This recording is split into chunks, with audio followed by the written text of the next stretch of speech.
Shalom Bapak Ibu Saudara, apa kabarnya hari ini? Saya ucapkan selamat Natal dan selamat Tahun Baru bagi kita semuanya. Nah, hari ini saya percaya bahwa kalau kita ada sebagaimana kita ada, kita boleh masuk dalam tahun yang baru, itu semuanya oleh karena anugerah Tuhan. Dan saya rindu di tahun yang baru ini, saya rindu untuk membagikan satu kebenaran firman Tuhan bagi kita. Saya rindu melalui kebenaran firman Tuhan yang saya bagikan hari ini boleh menjadi kekuatan, menjadi pengharapan bagi kita sekalian di dalam menjalani tahun 2022. Nah, satu kebenaran firman Tuhan yang akan saya bagikan terambil dalam kitab Yeremia pasal 29 ayat yang ke-13. Firman Tuhan berkata demikian, apabila kamu mencari aku, kamu akan menemukan aku. Apabila kamu menanyakan aku dengan segenap hati. Nah, Bapak Ibu Saudara, seberapa jauh kita hari-hari dari Tuhan, atau begitu jauh kita di dalam tahun 2021 kita meninggalkan Tuhan, saya ingin sampaikan kepada kita bahwa di tahun ini masih ada jalan untuk kembali kepada Tuhan. Nah, hari ini Bapak Ibu Saudara, saya akan bagikan kepada kita ada 3 jalan, 3 cara untuk kita boleh mengalami transformasi secara spiritual di dalam tahun yang baru ini. Bagaimana supaya dalam kehidupan kita sungguh-sungguh mengalami transformasi spiritual di dalam menjalani tahun 2022. Hal yang pertama adalah bagaimana kita harus menyadari, saya dan saudara harus menyadari bahwa kita perlu berubah. Kita tidak lagi dapat memakai cara ataupun pola hidup yang lama dalam tahun 2021. Tetapi bagaimana ketika kita masuk dalam tahun yang baru, tahun 2022, kita harus memakai pola yang baru, cara yang baru, yaitu kita harus sungguh-sungguh kita datang kepada Tuhan. Kita melibatkan Tuhan, mengandalkan Tuhan dalam segala sesuatu yang kita kerjakan, apa yang kita buat. Mungkin hari-hari ini saudara merasakan saudara hidup di dalam dosa, saudara terikat di dalam dosa.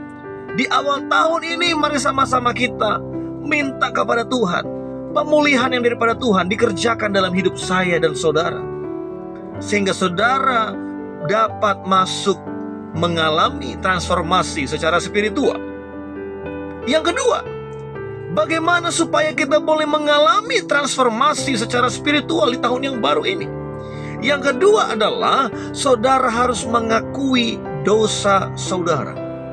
Kita harus mengakui dosa-dosa kita. Nah, firman Tuhan berkata di dalam kitab 1 Yohanes, dijelaskan di sana bahwa jika kamu mengaku dosamu, maka Dia adalah Allah yang setia dan adil. Maka Ia akan menyucikan, maka Ia akan mengampuni segala dosa kita. Sehingga Tuhan rindukan bagi setiap kita, kita harus datang kepada Tuhan, kita harus mengakui dosa kita, kita harus menyadari segala sesuatu yang sudah kita lakukan yang jauh dari Tuhan. Kita minta Tuhan mengampuni, memulihkan setiap kehidupan kita. Yesaya 59 ayat yang kedua dikatakan di sana, tetapi yang merupakan pemisah antara kamu dengan Allahmu ialah segala kejahatanmu, dan yang membuat Dia menyembunyikan diri terhadap kamu sehingga Ia tidak mendengar ialah segala dosamu. Memang benar saudara yang kasih dalam Tuhan, tidak ada seorang pun manusia di dalam dunia ini yang tidak luput dari kesalahan. Tapi saya mau sampaikan kepada setiap kita, mari kita sama-sama menyadari setiap dosa-dosa yang sudah kita lakukan. Kita minta pengampunan yang dari Tuhan, kita minta pemulihan yang dari Tuhan, sehingga Tuhan akan membawa kita kepada transformasi secara spiritual dalam menjalani tahun 2022 dalam tahun ini. Nah, saudara yang kasih dalam Tuhan, pernahkah saudara berdoa dan saudara merasa bahwa seolah-olah Tuhan berada 1.000.000 mil jauhnya, atau seolah-olah ada tembok pemisah antara Anda dengan Tuhan? Saudara merasa nggak layak lagi. Saudara merasa bahwa saudara begitu kotor sehingga saudara tidak lagi ada keberanian untuk datang berdoa kepada Tuhan. Hari ini saya sampaikan kepada kita, mari sama-sama akui segala dosa kita. Raja Daud yang berdosa, Raja Daud yang melakukan dosa secara berlapis, tetapi Tuhan mengerjakan pemulihan dalam hidupnya, sehingga ia dipulihkan Tuhan. Bahkan Yesus dikatakan dalam firman Tuhan, lahir daripada keturunan Daud yang berdosa. Yesus anak Daud. Tuhan rindu memulihkan keadaan kita dalam tahun ini. Tuhan rindu ingin memulihkan keadaan hidup saudara dan saya tahun ini, sehingga saudara sungguh mengalami janji-janji Tuhan, sehingga saudara mengalami ada begitu banyak kebaikan-kebaikan Tuhan akan dikerjakan dalam hidup saudara dan saya.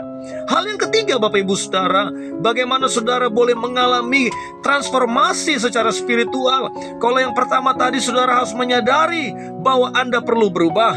Yang kedua, saudara harus mengakui segala dosa-dosa yang sudah saudara lakukan, segala keterikatan dosa yang ada di dalam setiap kehidupan kita. Tetapi yang ketiga adalah Tuhan mau menyerahkan kendali Anda kepada Tuhan.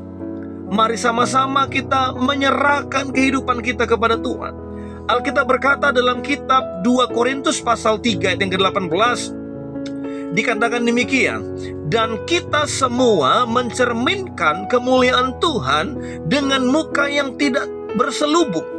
Dan karena kemuliaan itu datangnya dari Tuhan yang adalah dari Roh, maka kita diubah menjadi serupa dengan gambarnya dalam kemuliaan yang semakin besar. Transformasi yang sejati, transformasi spiritual yang sejati terjadi ketika hati Anda bergerak yang dari egoisme menuju kepada Tuhan. Ketika saudara yang dulunya fokus kepada diri sendiri, tetapi kemudian saudara datang menyerahkan hidup saudara kepada Tuhan, maka Tuhan akan mengerjakan transformasi yang sejati di dalam hidup saudara dan saya. Nah, transformasi itu tidak akan terjadi secara singkat ataupun semalam sesuai dengan apa yang kita mau, Bapak Ibu Saudara. Tetapi Tuhan akan mengerjakan transformasi itu dalam kehidupan kita sepanjang hidup kita.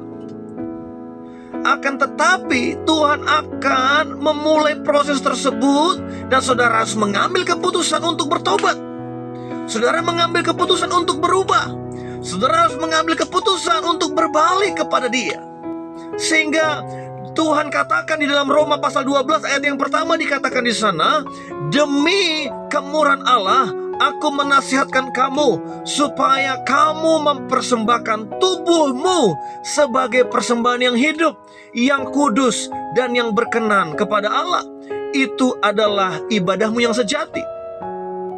Oleh karena itu, Bapak Ibu Saudara, mari setiap kita, saya dan saudara, kita kembali membangun komitmen yang baru kepada Tuhan, supaya Tuhan mengerjakan sesuatu yang baru dalam hidup saudara. Transformasi secara rohani dikerjakan dalam diri saudara. Janji-janji Tuhan dinyatakan dalam diri saudara dan saya. Dan saya percaya bahwa rancangan Tuhan bagi kita adalah rancangan yang penuh dengan damai sejahtera. Bukan rancangan kecelakaan, tetapi rancangan yang penuh dengan damai sejahtera. Tuhan ingin dekat dengan saya dan saudara. Dia berjanji kepada setiap kita bahwa ketika kita mengikuti Dia dengan sungguh-sungguh, maka kita tidak akan pernah dikecewakannya. Firman Tuhan sekali lagi berkata di dalam 1 Korintus pasal 2 ayat yang ke-9, apa yang tidak pernah kita lihat oleh mata, apa yang tidak pernah kita dengar oleh telinga, apa yang tidak pernah muncul dalam hati, Tuhan sediakan bagi mereka yang mengasihi Dia. Sekali lagi, saya percaya hari ini adalah hari yang luar biasa. Hari ini adalah hari yang Tuhan berkati, dan mengucapkan kepada setiap kita, mari bangkit, mari jalani tahun 2022 dengan bersama dengan Tuhan, melakukan perkara-perkara yang hebat. Tuhan Yesus memberkati. Shalom bagi kita semua. Haleluya.